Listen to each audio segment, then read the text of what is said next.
O verbo tomar tem alguns significados totalmente diferentes do que nós estamos acostumados em português, o que pode causar muita estranheza para quem está conhecendo esse verbo pela primeira vez, né? Então, pensando nisso, eu resolvi trazer esse tema para o nosso vídeo de hoje, para que você entenda de uma vez por todas como usar o verbo tomar em espanhol. Olá, que tal? Para quem não me conhece ainda, muito prazer. Meu nome é André Siviero. Eu sou o professor e fundador da escola Você Falando Espanhol, criador do método Vale, e eu ensino você a falar espanhol de maneira acelerada e efetiva. Bom, pessoal, quando a gente pensa na palavra tomar, automaticamente já vem na nossa cabeça o ato de beber, né, de tomar alguma coisa. Em espanhol, isso não muda, tá? O verbo tomar também é utilizado nesse sentido. Então, se eu for falar em espanhol que eu quero tomar uma água, por exemplo, eu posso dizer tanto quiero beber un agua, como eu posso falar também quiero tomar un agua, tá? As duas formas estão corretas. André, por que você falou un agua e não una água, sendo que água é uma palavra feminina? Tem vários vídeos aqui no canal onde eu explico mais sobre essa questão da cacofonia, tá? Eu vou deixar aqui nos cards para você conferir depois, vale? Mas voltando ao tema da nossa aula de hoje, que é sobre o verbo tomar, né? Até aqui, bem tranquilo, certo? Verbo tomar, igual usamos em português, nenhum mistério. Mas infelizmente, não é tão simples quanto parece, né? Porque agora começam as diferenças. Uma das maneiras de você usar o verbo tomar em espanhol é no sentido de pegar. Por exemplo, voy a tomar um livro para ler mais tarde. Então, eu vou pegar um livro, né? O que também já entra em um segundo significado semelhante a esse, que é sobre o meio de transporte. Porque em espanhol, você não pega o carro para ir para o trabalho, por exemplo. Tu tomas el coche para ir al trabajo. Outro exemplo. Quando tomo el metro, tardo hasta 30 minutos para chegar a mi casa. Então aqui é a mesma coisa, né?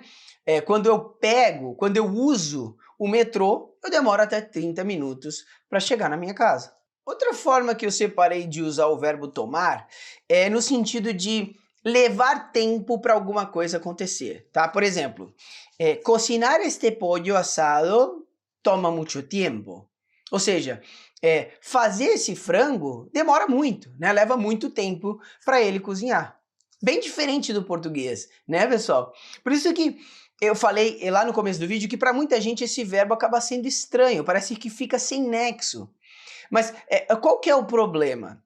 O grande problema é que algumas pessoas ficam pensando com a cabeça em português, com a estrutura gramatical da nossa língua, né? Com os significados dos verbos em português, tá? Mas é aquilo que eu sempre digo e repito para vocês aqui no canal, né? Sempre que vocês forem estudar, isso é uma dica de ouro, tá, pessoal? Tentem sempre pensar em espanhol e não ficar traduzindo do português para o espanhol, tá? Aqui a gente faz alguns comparativos só para facilitar a compreensão de vocês. Mas quanto mais vocês exercitarem o cérebro de vocês a pensarem no idioma que vocês estão estudando, né, que nesse caso é o espanhol, mais rápido vocês vão aprender, vale? Eu separei ainda mais duas formas de usar o verbo tomar para ensinar para vocês, mas antes de continuarmos, eu gostaria de pedir, se você está gostando desse vídeo, deixa aquele joinha, tá? Isso é muito importante para nós.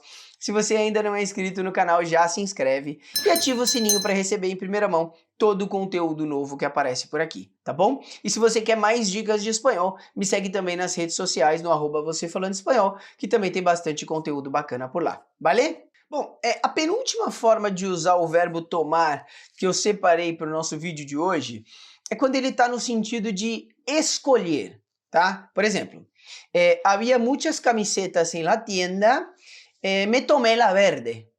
Então, assim, dentre as várias opções de camiseta que tinha na loja, né, eu escolhi a verde. E a última maneira de usar o verbo tomar que eu separei para o nosso vídeo de hoje é quando ele está relacionado a interpretar uma determinada coisa, né, em uma certa maneira, enfim. Por exemplo, vou dar um exemplo que acho que fica mais fácil. Les dije que no iba a llover hoy y me tomaron por loco. Ou seja, né? Quando eu falei para eles que não ia chover, eles acharam que eu estava louco, né? Eles interpretaram dessa forma. Então vocês percebem o quão rica é a língua espanhola? Como um simples verbo pode variar tanto de significado, né? E assim, existem ainda outras formas de você usar o verbo tomar, tá? Você pode usá-lo no sentido de comer também. Eu sei que pode parecer loucura, né? Como é que eu uso tomar para comer? Mas em alguns casos ele pode ter sim esse sentido, tá? Por exemplo, tenho ganas de tomar umas tostadas com mermelada. Você pode falar dessa forma também, tá? Que tá certo. Enfim, não dá para colocar tudo nesse vídeo, senão ele fica muito longo, né? Mas eu queria saber de você, qual dessas maneiras de usar o verbo tomar você achou mais interessante? Você já conhecia alguma delas? Você conhece outras formas de usar esse verbo? Deixa aqui para mim nos comentários, tá bom? E bueno, eso es todo por hoy. Nos vemos en el próximo vídeo. Chao.